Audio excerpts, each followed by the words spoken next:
truth, runaway sky, desert rose, wanderer. My voice, your shot. My word, your breath. Supreme wish, your spark, my kiss. Your doves, divine arrow. Your ego, my pride. I am a song. You are a myth.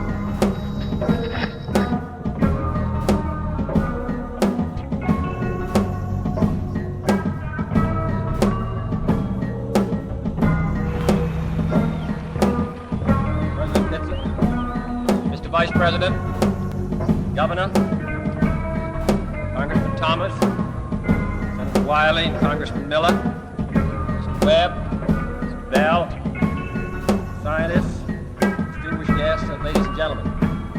I appreciate your President having made me an honorary visiting professor, and I will assure you that my first lecture will be very brief. I am delighted to be here. And I'm particularly delighted to be here on this occasion. We meet at a college noted for knowledge, in a city noted for progress, in a state noted for strength, and we stand in need of all three. For we meet in an hour of change and challenge, in a decade of hope and fear, in an age of both knowledge and ignorance. The greater our knowledge increases, the greater our ignorance unfolds.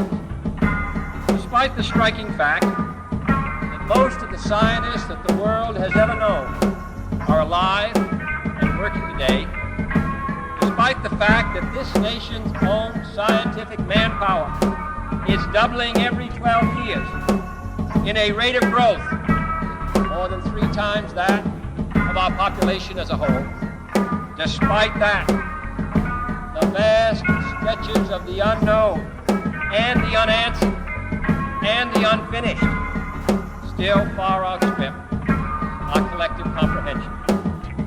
No man can fully grasp how far and how fast we have come. condense, if you will, the 50,000 years of man's recorded history in a time span of about a half a century. Stated in these terms, we know very little about the first 40 years, except at the end of them, advanced man had learned to use the skins of animals to cover them. Then about 10 years ago, under this standard, man emerged from his caves to construct other kinds of shelter. Only 5 years ago, man learned to write and use a cart with wheels. Christianity began less than 2 years ago. The printing press came this year. And then less than 2 months ago, during this whole 50-year span of human history, the steam engine provided a new source of power. Newton explored the meaning of gravity. Last month, electric lights and telephones and automobiles and airplanes became available. Only last week, we developed penicillin and television and nuclear power. And now, if America's new spacecraft succeeds in reaching Venus, we will have literally reached the stars before midnight tonight. This is a breathtaking pace. And such a pace cannot help but create new ills as it dispels old. New ignorance, new problems, new dangers. Surely the opening vistas of space promise high costs and hardships, as well as high reward. So it is not surprising that some would have us stay where we are a little longer, to rest, to wait. But this city of Houston, this state of Texas, this country of the United States was not built by those who waited and rested and wished to look behind them.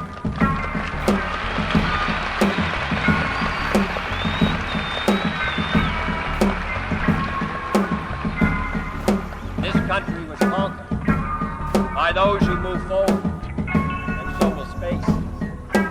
William Bradford, speaking in 1630 of the founding of the Plymouth Bay Colony, said that all great and honorable actions are accompanied with great difficulty, and both must be enterprised and overcome with ample courage.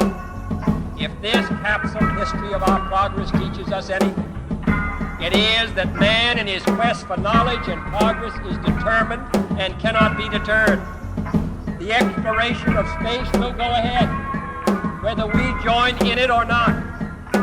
And it is one of the great adventures of all time. And no nation which expects to be the leader of other nations can expect to stay behind in this race of space.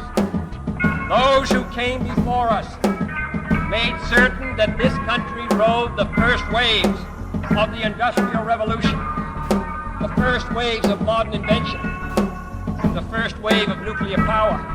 And this generation does not intend to founder in the backwash of the coming age of space. We mean to be a part of it. We mean to lead it.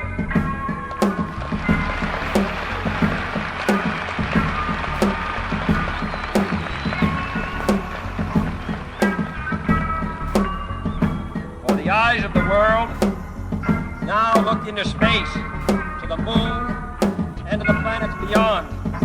And we have vowed that we shall not see it governed by a hostile flag of conquest, but by a banner of freedom and peace. We have vowed that we shall not see space filled with weapons of mass destruction, but with instruments of knowledge and understanding. Yet the vows of this nation can only be fulfilled if we in this nation are first, and therefore we intend to be first.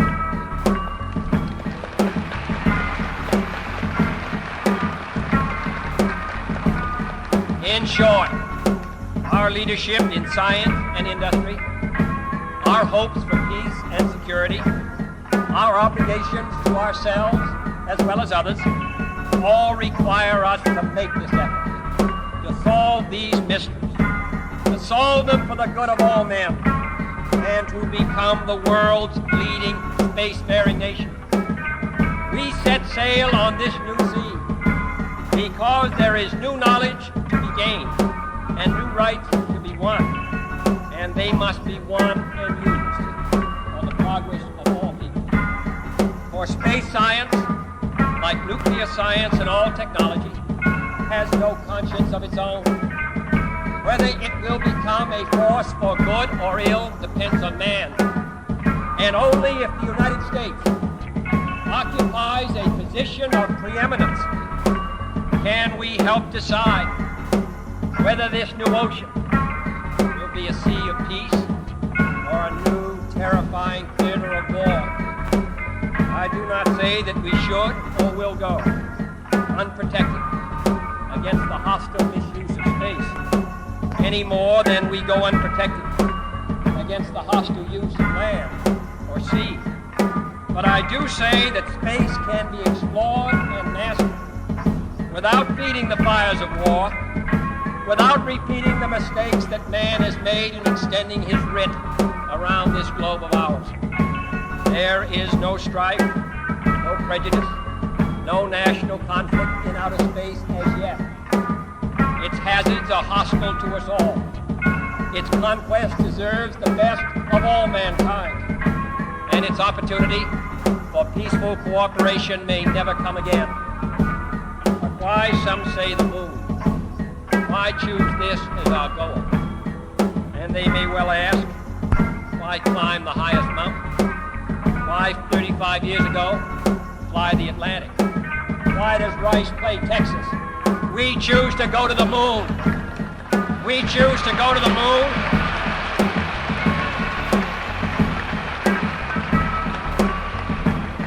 We choose to go to the moon in this decade and do the other things, not because they are easy, but because they are hard. Because that goal will serve to organize and measure the best of our energies and skills. Because that challenge is one that we're willing to accept, one we are unwilling to postpone, and one we intend to win, and the others too.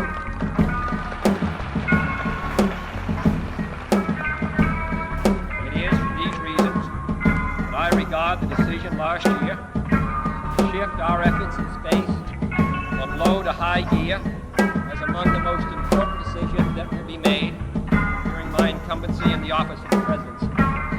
In the last 24 hours, we have seen facilities now being created for the greatest and most complex exploration in man's history. We have felt the ground shake and the air shattered by the testing of a Saturn C-1 booster rocket, many times as powerful as the Atlas which launched John Glenn, generating power equivalents to 10,000 automobiles with their accelerator on the floor.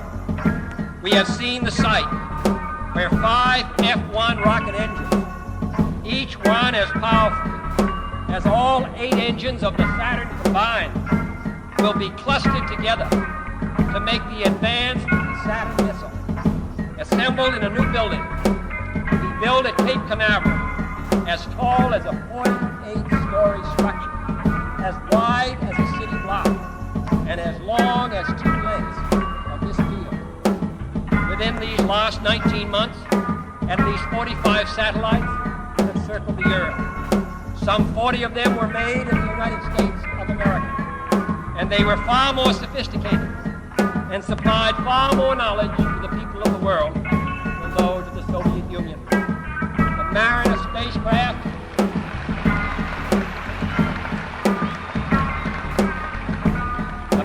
spacecraft now on its way to Venus is the most intricate instrument in the history of space science. The accuracy of that shot is comparable to firing a missile from Cape Canaveral and dropping it in this stadium between the 40-yard lines. Transit satellites are helping our ships at sea to steer a safer course. Tireless satellites have given us unprecedented warnings of hurricanes and storms, and will do the same for forest fires and icebergs. We have had our failures, but so have others, even if they do not admit them, and they may be less public. To be sure,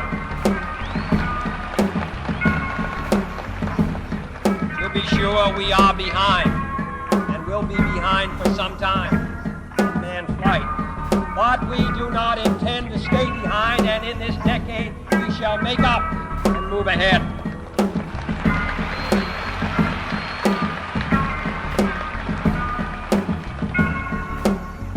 The growth of our science and education will be enriched by new knowledge of our universe and environment, by new techniques of learning and mapping and observation, by new tools and computers for industry, medicine, the home, as well as the school.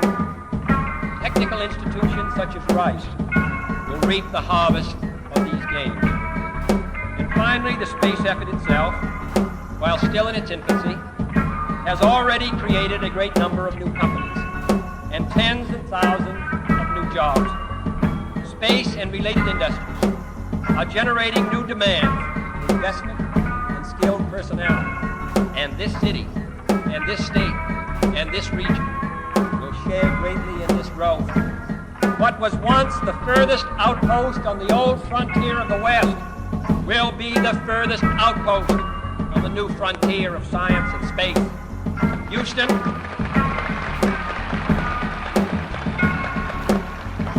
your city of Houston, with its manned spacecraft center, will become the heart of a large scientific and engineering community.